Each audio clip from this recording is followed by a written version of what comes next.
हरे कृष्णा कृष्णा कृष्णा हरे हरे, हरे राम राम राम हरे हरे।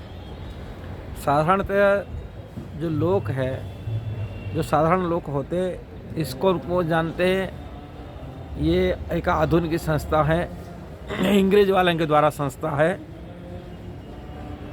किंतु इनको अनभिज्ञ होने के नाते इनको जानकारी नहीं है। उसी जानकारी के लिए ये वीडियो के माध्यम से मैं बताने के लिए प्रयास कर रहा हूँ। आज ही श्रील प्रभुपाद इस्कॉन की जो संस्थापक आचार्य हैं, उनके गुरुजी की सुबह आविर्भाव तिथि है। परम पूज्य परमाराध्य भक्ति सिद्धांत सरस्वती महाराज जी के आज ही जन्म तिथि है। आज की तिथि में जगन्नाथपुरी भगवान जगन्नाथ मंदिर में थोड़ी दूरी पर उनकी प्राकट्य हुआ था, उनकी जन्म हुआ था आज की तिथि पर। इसी अवसर पर सभी कृष्ण भक्तों को बहुत बहुत शुभकामनाएं हैं। श्रील भक्ति सिद्धांत सरस्वती प्रभुपाद महाराज के बड़ी सपना था और उनकी इच्छा था इस्कॉन संस्था बना करके विदेश में विश्व जगत में प्रचार प्रसार हो। उनकी निर्देशित, उनकी आदेश को पालन करते हुए भक्तिवेदांत स्वामी प्रभुपाद गुरु आदेश को पालन करते हुए अमेरिका में इस संस्था को स्थापन किए। ये संस्था केवल चार दीवार वाला संस्था नहीं है कि तथाकथित संस्था जिस प्रकार चैरिटेबल ट्रस्ट होता है, ये चैरिटेबल ट्रस्ट नहीं है। ये संस्था का जो विचार है, जो आभिमुख्य है, ये संस्था के जो नियम कानून है, ये संस्था में जो दिशा निर्देशक हैं, जो संसार का कल्याण के लिए जो कार्य करने के लिए जो शिक्षा श्रील प्रभुपाद दुनिया के लिए प्रस्तुत किए, वो बहुत बड़ा महत्वपूर्ण है। चैरिटेबल ट्रस्ट जैसे संस्था बना है, ये संस्था इसी हिसाब से कोई देखता है इनकी अल्पबुद्धि संपन्न है। एक्चुअली ये संस्था तो श्रील प्रभुपाद बहुत बार कहा करते थे, इस्कॉन तो हमारा महाप्रभु का अति प्रिय पार्षद श्रील रूप गोस्वामी द्वारा दिशा निर्देशित है। अपने गुरु का आदेश की जो शिक्षा है, और ये शिक्षा भगवान श्री चैतन्य महाप्रभु का शिक्षा और समस्त वैदिक शास्त्र की जो सार है, सिद्धांत है, हर जीव कृष्ण का अंश होने के नाते कृष्ण से प्रेम करे, कृष्ण से जोड़े, और वही समस्त वेद शास्त्र का यही लक्ष्य है। वेद माने ज्ञान, ज्ञान का मूल उद्देश्य है आध्यात्मिक ज्ञान की परिपक्वता प्राप्ति करना, परम सत्य भगवान श्री कृष्ण को समझना, श्री कृष्ण के चरण आश्रय लेना, श्री कृष्ण से संबंध में जोड़ना और श्री कृष्ण की भक्ति करना, श्री कृष्ण के प्रेम को प्राप्ति करना, यही उद्देश्य है। उसी उद्देश्य को पूर्ति करते हुए कृष्ण द्वैपायन व्यास अनेक वैदिक शास्त्र रचना किए। अब वैदिक शास्त्र रचना करते हुए सारभूत सिद्धांत को श्रीमद् भागवत में पुष्टि किए, और श्रीमद् भागवत ही समस्त वैदिक शास्त्र का सारस्वत्व माने सार तत्व वस्तु है। वही सारभूत वस्तु भगवान श्री कृष्ण के चरण में आश्रय लेना, श्री कृष्ण भगवान को परम प्रभु मालिक स्वामी रूप में मान लेना, श्री कृष्ण के साथ संबंध जोड़ना, श्री कृष्ण की भक्ति करना, श्री कृष्ण प्रेम को प्राप्ति करना, यही है शास्त्र की सार है, यही है इस्कॉन का उद्देश्य है। इस्कॉन का उद्देश्य और कुछ नहीं है। इस्कॉन संस्था जैसे तथाकथित संस्था जैसा नहीं है कि समाज सेवा करना, कि लोगों को खाना खिला देना, कि जन कल्याण कार्य में लगना। ये इस्कॉन का संस्था मूलभूत कार्य नहीं है। और जन कल्याण कार्य वास्तविकता देकर विचार करा जाता तो कृष्ण से जोड़ना। तो अनादिकाल से जीव कृष्ण से भूलने के नाते संसार में जन्म मृत्यु चक्कर में फंसता है।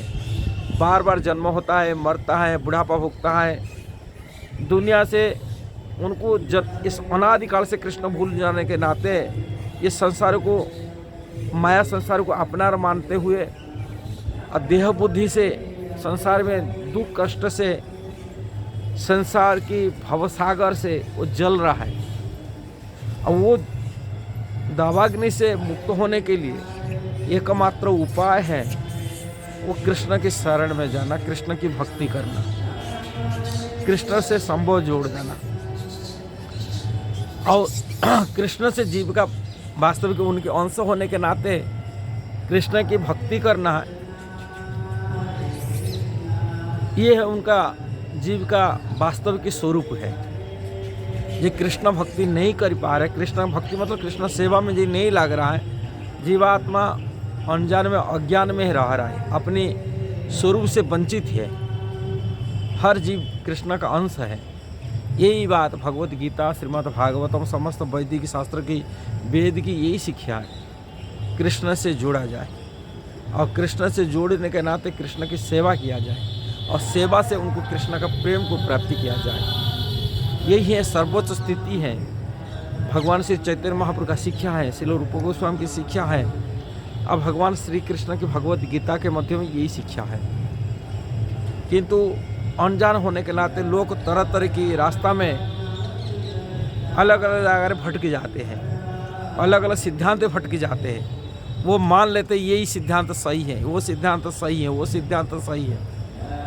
तथाकथित कलियुग में गुरु साधुएं तथाकथित सब आचार्य बन कर के लोगों को भ्रम में डालते, जो शास्त्र का सिद्धांत से खुद अनभिज्ञ हैं, दूसरों को गुमराह कर रहे हैं। किंतु श्रील प्रभुपाद ब्रह्म मध्य गौड़ीय संप्रदाय के आचार्य होने के नाते परंपरा की शिक्षा प्राप्त करते हुए भगवान श्री चैतन्य महाप्रभु का शिक्षा को सबसे, यदि दुनिया में कोई भगवान की अवतार हुआ है, महावदान्य अवतार है, वो भगवान श्री चैतन्य महाप्रभु, गौरांग महाप्रभु का अवतार। जो भगवान श्री चैतन्य महाप्रभु के शरण में आते, चैतन्य महाप्रभु का शिक्षा को ग्रहण करते हैं और चैतन्य महाप्रभु को परम प्रभु मालिक स्वामी रूप में जानते हुए भगवान श्री कृष्ण ही वदान्य अवतार यदि कि श्री गौरांग महाप्रभु अभिन्न राधा कृष्ण के मिलित तनु और भगवान कृष्ण का प्रिय सबसे आह्लादनीय कृष्ण को यदि सुख प्रदान करने वाले जो शक्तियाँ हैं, वो स्वरूप शक्ति हैं, भगवान के अंतरंग शक्ति, भगवान के निजी शक्ति, वो श्रीमती राधा रानी है। और वो राधा रानी सबसे करुणामयी, भावमयी कृष्ण के सुख देने के लिए लगे हैं। और वो श्री राधा रानी के भाव को लेकर के श्री चैतन्य महाप्रभु लीला किए। चैतन्य महाप्रभु को उसी लीला में सारे संसार को अपनी वदान्यता, कृष्ण को प्रेम को दिलाया। और वो उसी प्रेम को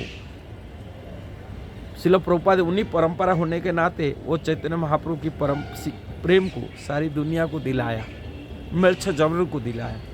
जो भारत में तथाकथित साधु शंकराचार्य आदि समझ नहीं पाएंगे क्यों श्रील प्रभुपाद दुनिया को क्या दिया, कारण वो तथाकथित वो अपने सिद्धांत में अनजान में वशीभूत होकर के अपनी बुद्धि लगाते। किंतु भगवान श्री चैतन्य महाप्रभु शरण में नहीं आने के नाते उनकी बुद्धि, उनकी बौद्धिक शक्ति कमजोर हो जाते हैं। किंतु कलियुग में यदि कोई चैतन्य महाप्रभु के शरण में जाता है और चैतन्य महाप्रभु के चरण में आश्रय लेके भजन करता है और श्री चैतन्य महाप्रभु कृपा से उनकी बुद्धि खोल जाता है और संसार में वही सबसे बड़ा बुद्धिमान व्यक्ति हो जाता है। ये बात श्रीमद् भागवत में नवयोगेंद्र पुष्टि करते। कृष्ण वर्णम तेसा कृष्णम सांगो पांगो पार्षदम यज्ञ संकीर्तन प्राय जजंती सुमेधसा। जो कलियुग में सुमेध व्यक्ति हैं, बुद्धिमान, अत्यंत बुद्धिमान व्यक्ति, वही व्यक्ति संकीर्तन का जनक श्री चैतन्य महाप्रभु को आराधना करते संकीर्तन यज्ञ के माध्यम से, कृष्ण की कीर्तन के माध्यम से, कृष्ण नाम जप करते हुए, कृष्ण कीर्तन करते हुए, कृष्ण आराधना करते श्री गौरांग महाप्रभु की, जो सांग पांग पार्षद लेके कलियुग में अवतीर्ण हुए थे, कलियुग में पतित पावन गौरव हरि रूप में प्रकट हुए थे, उनकी शरण में जाते, उनकी भजन करते। वही श्री चैतन्य महाप्रभु का शिक्षा कि वेदव्यास की शिक्षा, भगवत गीता की शिक्षा, श्रीमद् भागवत की शिक्षा, वही शिक्षा अनादिकाल से चल रहा है। अब वही शिक्षा श्रील प्रभुपाद आधुनिक युग में प्रस्तुत करते हैं। कोई नया बात नहीं, नया शिक्षा नहीं श्रील प्रभुपाद जी का। ये वैदिक शिक्षा को आम जनता को समझाने के लिए उन्होंने अंग्रेजी भाषा में कमेंट्री किया, टीका किया। अंग्रेजी भाषा अंतर्राष्ट्रीय भाषा होने के नाते सारी दुनिया लोग को उसी भाषा को ट्रांसलेट, अपनी एरिया के हिसाब से भाषा को ट्रांसलेट किए, अनुवादित करके लोग को, दुनिया लोग आज ही सबसे ज़्यादा इस्कॉन की भगवत गीता जथारूप पढ़ते हैं, भागवतम पढ़ते, चैतन्य चरितामृत पढ़ते। पूरा ग्रीन्स बुक में, रिकॉर्ड में इस्कॉन की बुक मान्यता प्राप्त है, कारण सबसे ज़्यादा प्रकाशित होता है वर्ल्ड में। भक्ति वेदांत बुक ट्रस्ट के द्वारा जो ग्रंथ ग्रीन्स बुक में, ये रिकॉर्ड में है, सबसे ज़्यादा प्रकाशित होता है सभी भाषा में। इतना कोई भाषा में इतना भगवद गीता की, भागवतम की, श्रील प्रभुपाद जी जो ग्रंथ प्रचार की इतना प्रकाशित नहीं होता है। इतना भाषा में इतना लोगों के द्वारा, इतना लोग उसको पढ़ते भी नहीं, और दुनिया पढ़ता है। किंतु तथाकथित लोग अनजान हो के नाते वो समझते ये इसको ने आधुनिक शिक्षा, आधुनिक संस्था है। ये विचार करने के बात है। जो बुद्धि है, बुद्धिमान है, वो निश्चित इसको विचार करना, निर्णय करेगा और उसको सही बात ठहराएगा। यदि आपका विचार कैसा लगा, आप निश्चित जरूर इसको शेयर करना, कमेंट करना और ये वीडियो को सब्सक्राइब करना। हरे कृष्णा।